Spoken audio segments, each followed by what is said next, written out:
The House of Representatives on Thursday passed a bill seeking to establish a new state in the southeastern region known as Orlu State. The new state, with Orlu as its capital city, will be created from portions of Imo, Abia, and Anambra states. Now, according to the draft bill, the creation of Orlu State will amend the 1999 Constitution, increasing the number of states in Nigeria from 36 to 37. The bill also seeks to amend the 1999 Constitution by adding a new paragraph to include 28 local government areas. Unlike other Nigerian geopolitical zones with a minimum of 6 states, the Southeast has only 5. Joining us to discuss this is legal practitioner C.C. Chukwudi. Good morning and thanks for joining us. Good morning to you. It is my pleasure joining you this morning on this important discussion. Great to have you join us. Now, let's get your thoughts on the whole idea of an Orlu state, the creation of a 37th state, of course, discussions for a long time that the Southeast has just 5 states, we need a 6th state. Is this necessary? Obviously, it's a welcome development because it has been all yearning desired from majority of the members of this particular part of the country, particularly the eastern part of this country. You know that, as you rightly stated, it has all been, at all material time, 5 states that comprises the southeastern part of the state, such as Anambra State, Enugu State, Abia State, and then the other state.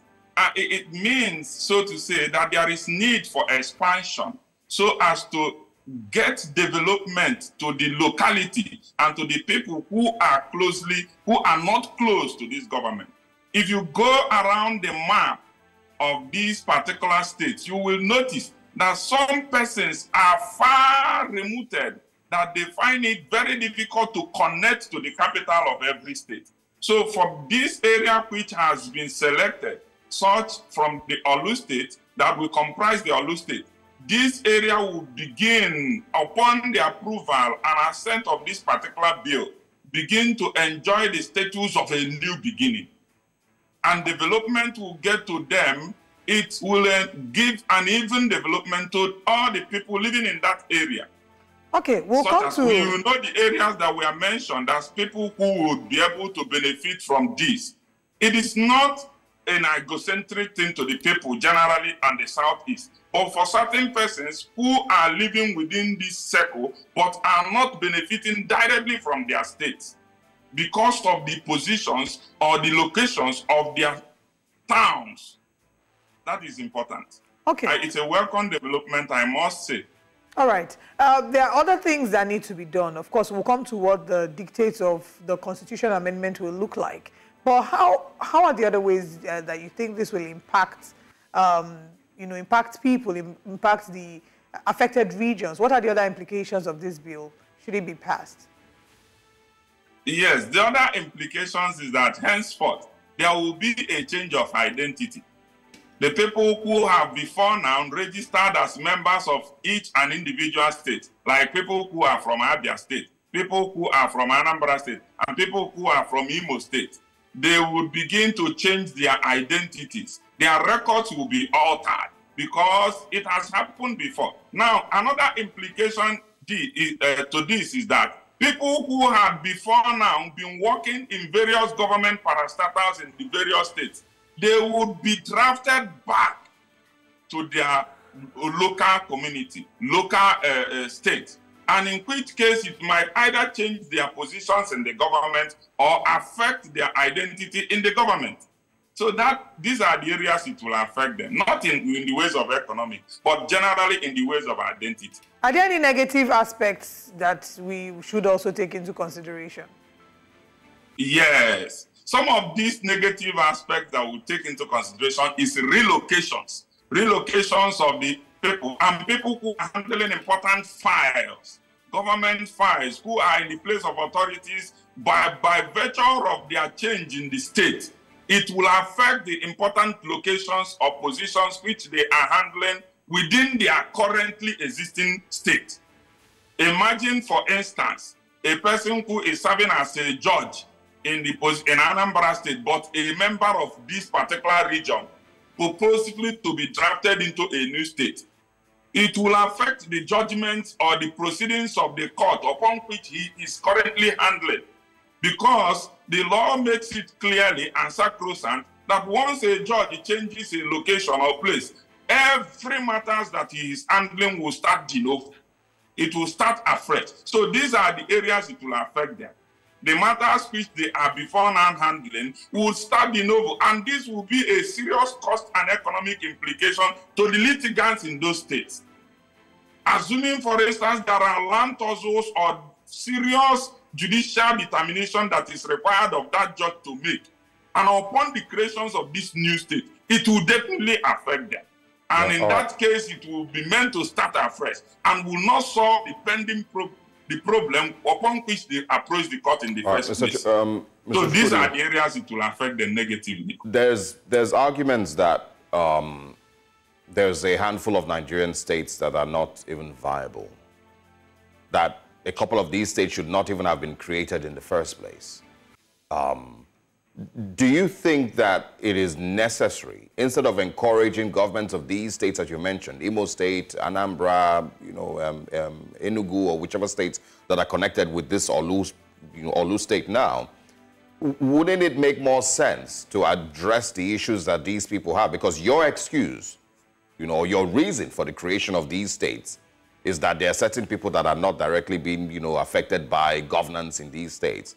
So wouldn't we instead be asking government to address these issues instead of creating a whole new state that may not be viable and would depend entirely on federal allocation?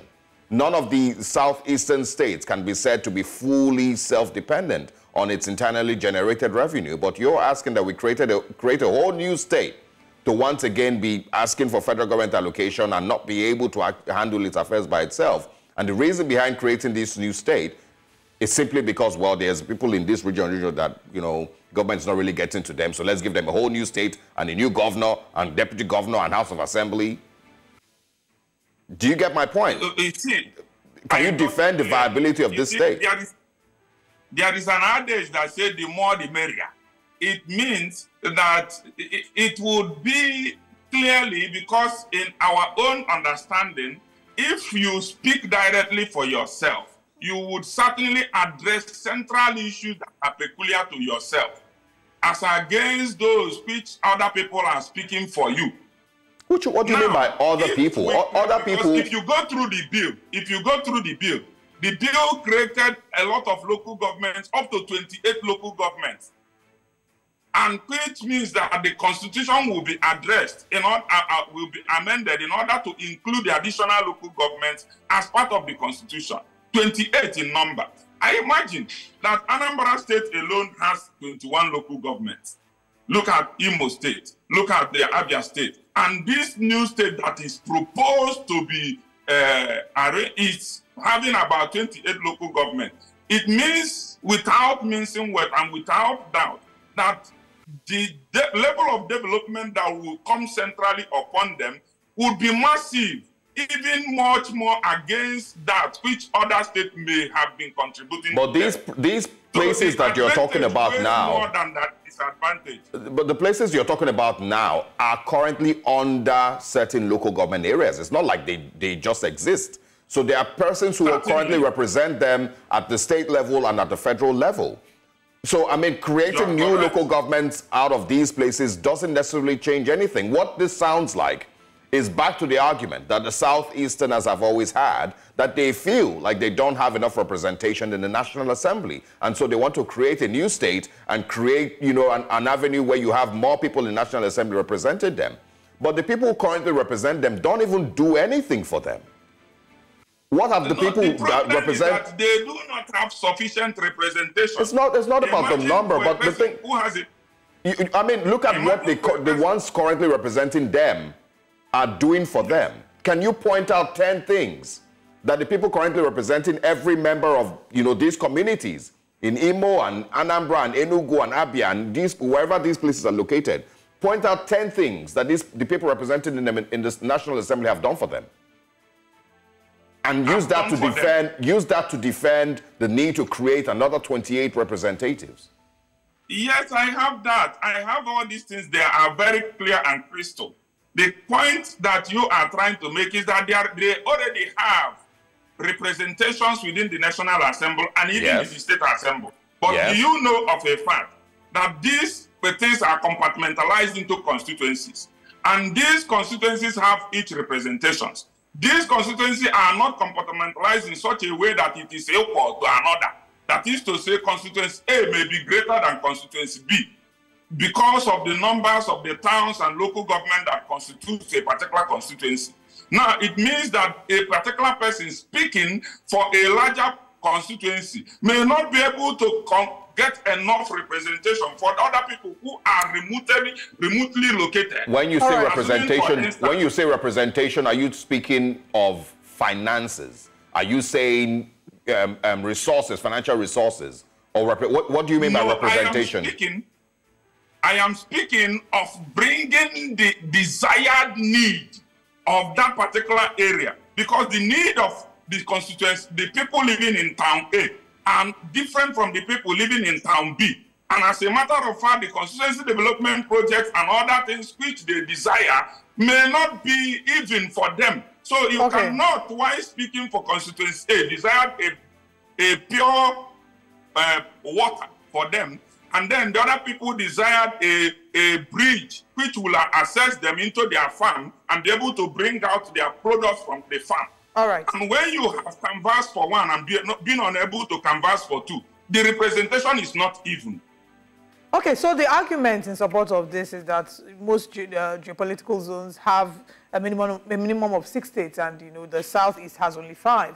And in the interest of equity, whilst this may be a valid argument, do you think that the country can afford this now? Currently, there is nothing this country cannot afford, if only we can be truthful to ourselves.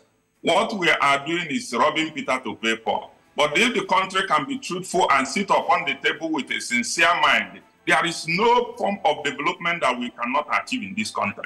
We are blessed even more than much other countries doing well in terms of mineral resources, in terms of human resources. We are more blessed than many other of these countries around us that are doing better than us. All we need is a good governance. All we need is proper representations of the people whom you are representing, knowing what they require at a particular time, what is necessary to them. Government of Nigeria can afford it, even afford more than that. But what we are saying is that the Eastern State has cried for a very long time of marginalization. They've cried for a very long time of not properly being represented. They've cried for a very long time that the Central are not giving enough attention to their desires and yearnings. So it is an opportunity to grant them this. Let them look at it. If it will pass the second reading, and then proceed for the amendment of the Constitution to give light to this particular state. All right. This is not the first time anyway. Yeah, and just once again, I want to bring back, something that I mentioned before. Is there any state in the Southeast that you can point to, that its governance and its representation, both federal level, at the state government level, and of course, State House of Assembly level, has been so phenomenal that the people who, have been elected into these offices have represented the people so well that it defends the demand for one more governor in the Southeast to represent these people or represent those ones again? Is there any state in the Southeast that you can point to? I would rightly point to Anambra State. Anambra State has been a state that carries everyone along. The other time, the governor visited the remotest part of the state, trying to bring development closest to them, even where the other past governors have not been able to visit, and give them hope and great roads linking them to the city. These are the areas we want. Areas where the desires of the people would be listened to by the government of the state and be able to attend to them. Now we talk about security, we talk about economic, we talk about human development. These are the areas this particular state, Anambra State, has been recording the highest, even above other states. I wouldn't want to, so that people will not look at it that I am being selfish as to that, but the fact speaks for itself. So I think my final question here would be that the governors of the affected states, are they in support? Do you think that this cry or this call represents the voice of the majority in these states? I wouldn't want to say for them because none of them had made comments so far. None of them has made comment. I've been following the news, trying to know whether or not they have made comment. But you will certainly know that if your house is about being divided, you will not be happy about it. You would want it to have more so as to have more, because this thing will also cut down in each individual's allocation from the federal government. Because you cut down from this allocation in order to make up this allocation. So that is the position. So I don't think not much of them will support it, but some who are reasonable and who are futuristic will look at posterity's judgment and accede to this request. Thank you very much. Thank you very much. Thanks for joining us. We'll see how this conversation develops, and would like to speak with you again. Thanks for joining us. I appreciate it. Thank you very much. It's my pleasure.